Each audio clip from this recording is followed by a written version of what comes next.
If you've ever said this one phrase, I guarantee it's holding you back from everything. You're going to want to watch to find out what it is.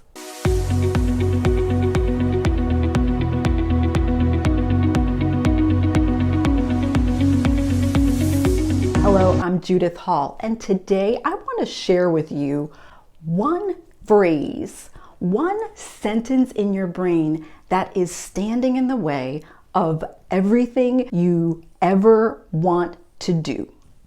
If you find yourself constantly coming up against a barrier that prevents you from accomplishing the thing that you want to accomplish, going for the thing that you want to go for, having a goal, but then failing at that goal, there's one phrase that's the common denominator. And I'm about to share that phrase with you.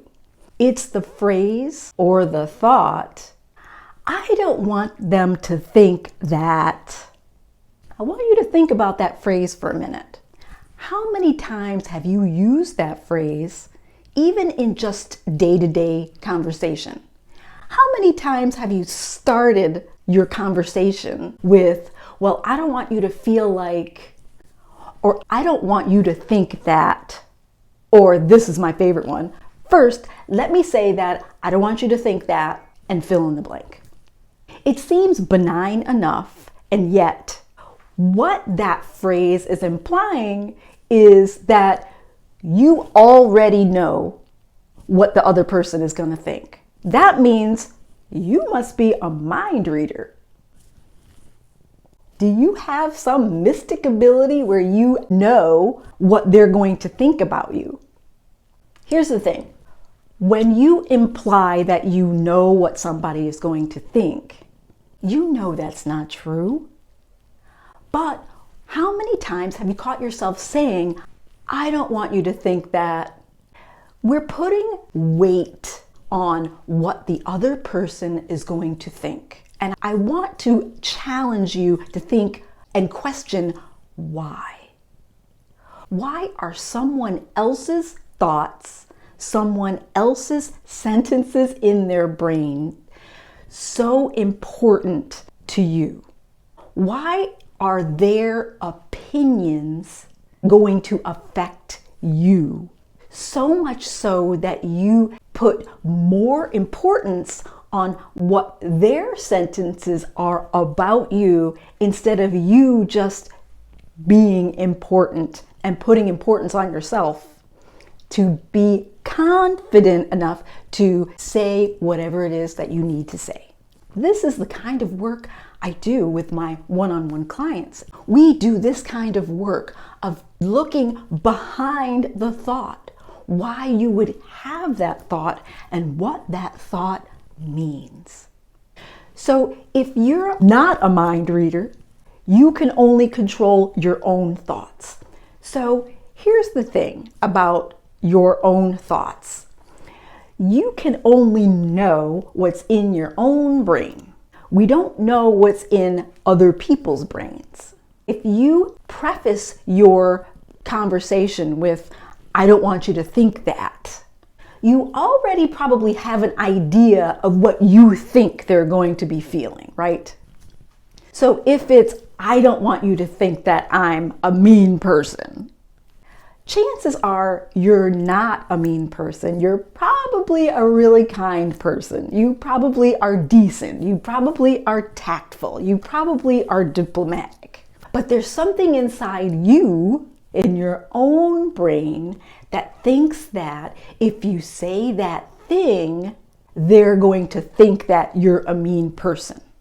But if you only know what's in your brain, then you are projecting your own thought into that other person's brain because we can't know what other people think. Again, these are the kind of aha moments that make coaching so invaluable. When you can say, oh my gosh, I never thought of it like that. Then you have awareness over what you're doing and what you're thinking and how it's preventing you from doing something else. So if you have that fundamental fear of what someone else is going to think, why do you have that fear? Is it because you're afraid they're going to reject what you have to say? Is it because you're afraid of they're going to reject your opinion? They're going to think less of you? And if so, why would that matter? These are the deeper questions that actually come up to the surface. That if you really want to press ahead, ask your boss for that raise. Go to HR and tell them that you're dissatisfied, that you don't like the department that you're working in, and you really want them to help you find something else, or you're going to have to move on. But if you're clouded and held back by, oh my gosh, I don't want them to think that I'm being pushy. I don't want them to think I'm aggressive. I don't want them to think that I don't like it here.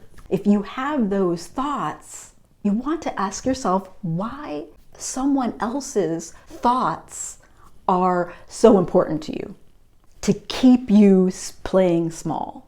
If someone else's thoughts are so important, what you're saying is that someone else's thoughts are more important than your reality. I care more about what HR thinks about me than what I think about me and what I need.